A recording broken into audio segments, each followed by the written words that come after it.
Welcome to Man Class, where we talk God, girls, and goals, and we only have one rule. Keep it 100. I'm your host, Brandon Keitlinger, and this is our residential research expert, Trey Packard, aka He Lives Here. Today, we're talking about one of the most important topics any man will ever talk about in his whole life. But before we kick that off, let's check out this week's man skill. What's up, guys? My name is Jeff, and today the man skill I'm going to teach you is how to change a tire. All right, so we're going to start down here by the wheel, but just a note. Before you start anything, make sure you set the emergency brake so this vehicle doesn't roll back and end up injuring you or anything like bad like that. And also, if you get stranded alongside the road, just make sure you move the vehicle to a safe spot so you don't get hit by passing traffic and stuff. It's really important because a lot of people die like that along the road. So first off, we're going to start off. This is the jack, the wrenches that come with my truck. Different vehicles have different types of tools, but usually you'll find it in the trunk or behind one of the seats. We'll get started with the jack. We're going to put it right here underneath the vehicle. I like to start by turning the jack with my hand because it's easier than turning it with the wrench at first until you get it set underneath. It's very important that you put the jack at the right place. There's usually jack points that are noted underneath the vehicle. If you don't put it at the right spot, it could put a dent in your floor. So just be very careful you put the jack at the right place. Now I'm going to take off the hubcap. These are just made out of plastic, so you can be gentle with them. Alright, so if you notice, I left the jack, I didn't put it up all the way. I just put it just underneath the vehicle because before I lift the wheel up, I want to break the lug nuts loose. A wrench on the lug nut, I'm just going to put this on here. I'm going to turn it left or counterclockwise. Just break it loose. Don't loosen it all the way, just a little bit. And then you want to go across pattern. Loosen it just a little bit. Just work your way around. I'm going to keep going opposite across so it releases the tension equally. As soon as you have all the lug nuts loosened, you want to go back to the jack. Normally the jack kits will come with, this has a hole in it, and then this has a little hook. You just put the hook through there, crank away. So you just want to keep going up until the tire's off the ground. You can go ahead and take the rest of the nuts off. If you want, you can put all the pieces inside the hubcap so you don't lose them.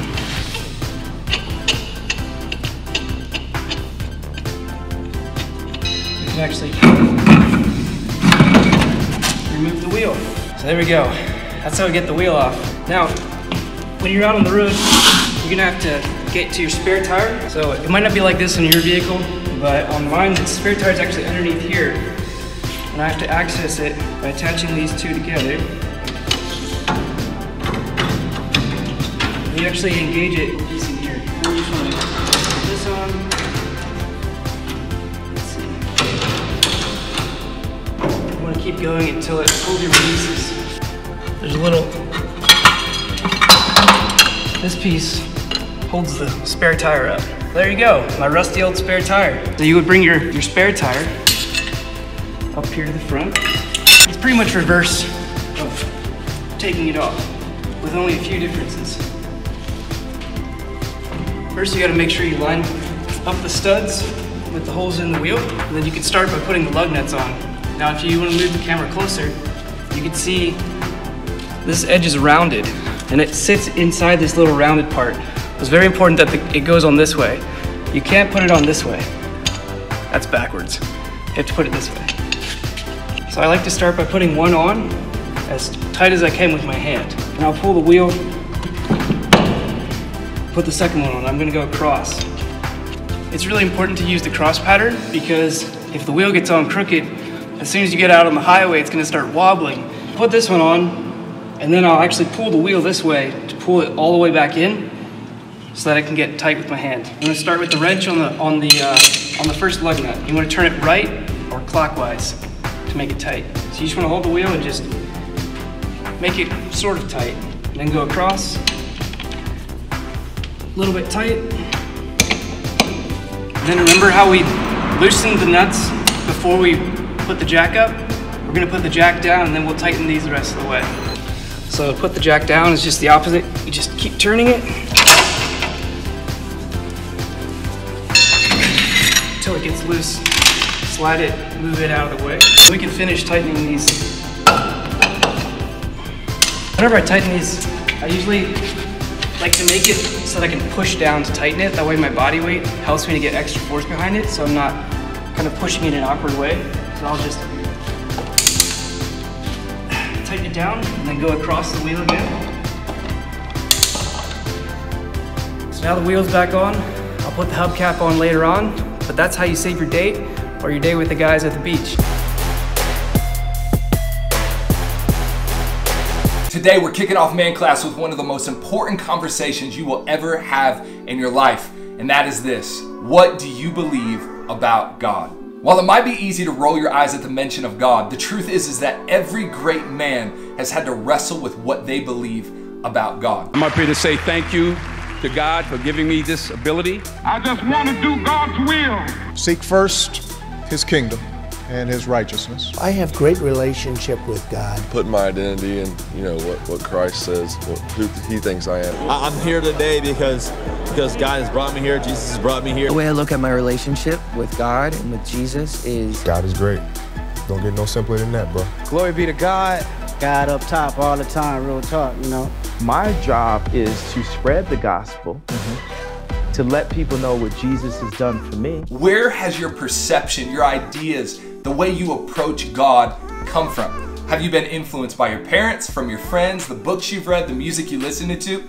For some of us, we've done everything in our power to ignore this conversation for as long as possible. We've been going after the girls, we've been going after the money, we've been going after the fame, we've been going after the business success, we've been going after our athletic abilities, and we do not want to deal with the reality of God, because the truth is that if you deal with the reality of God, there's consequences.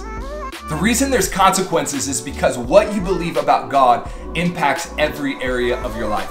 I heard a guy put it this way before. He said the most important thing about you is what you believe about God. The second most important thing is what you believe about yourself.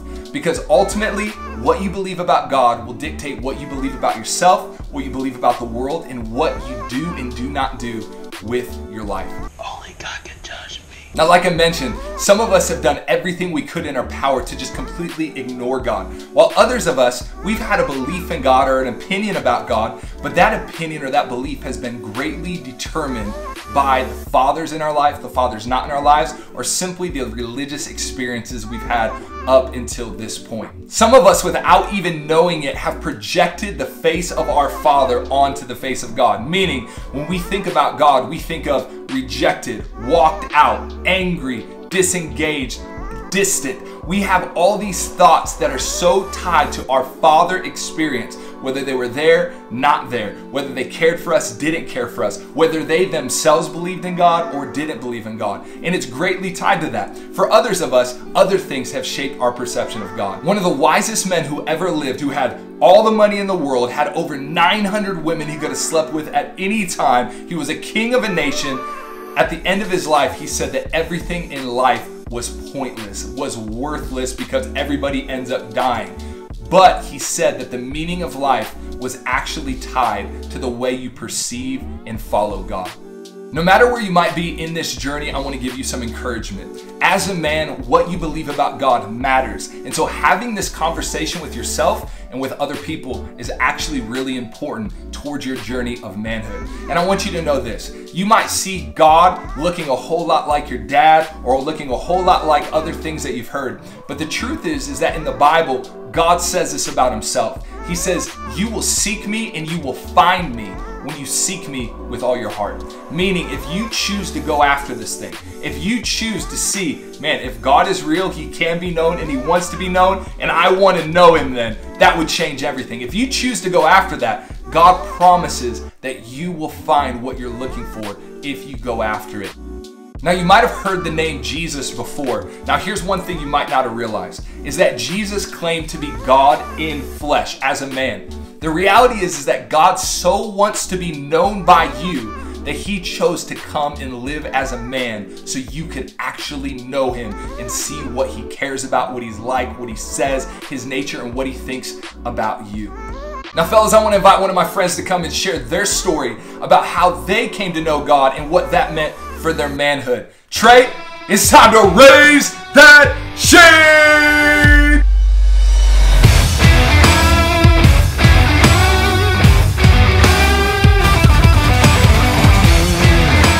Fellas, please join me in welcoming my friend Chris. Give it up one time.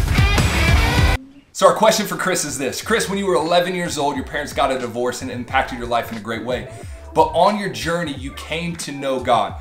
Chris, tell us about your relationship with God and how it's changed your perspective of manhood. Yeah, I would say my relationship with God has shifted in a lot of ways, coming out of a divorced home with my family and even having the perspective of God, my relationship with Him and relationship with my earthly father. I think to me, one of the biggest things is that God is a protector. God is a friend. God is jealous for me in so many ways and desires relationship with me, desires to communicate with me and talk with me as you would with your best friend or as a husband would do with his spouse.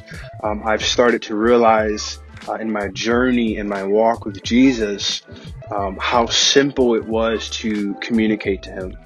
And I think speaking in the area of manhood, growing up, it was always based on performance. It was always based on the more that I could do, the more I could earn your love. It was the same thing with my earthly father and men in my life. But when I stepped into a relationship with God, it was no longer about the works that I could do, but it was that I knew I had a place. I know He loves me. I know He desires relationship with me. And in the area of manhood, brought up integrity. It brought up me being diligent with what I've been given, me being a good steward, me being an honest man of my word. Chris, thanks so much for joining us this week on Man Class and sharing your story. As we conclude today's Man Class, we have some questions we want you to be thinking about this week. Question number 1. Who or what has helped shape your perception of God the most? Meaning, who or what has influenced the way that you view God the most in your life? Question number 2. If God can be known and wants to be known, would you want to know Him? And question number 3. What is stopping you from walking in the way of Jesus and letting God influence the way you live your life as a man? Guys, thanks for joining us this week on Man Class. Check out this clip for next week's Man Class, and we'll see you right back here next week. Peace out. This week, buckle up because we're talking all about relationships. There's 3 things that are so key. Just want to hop on here to give you some tips on how to ask a girl on a date. Oh,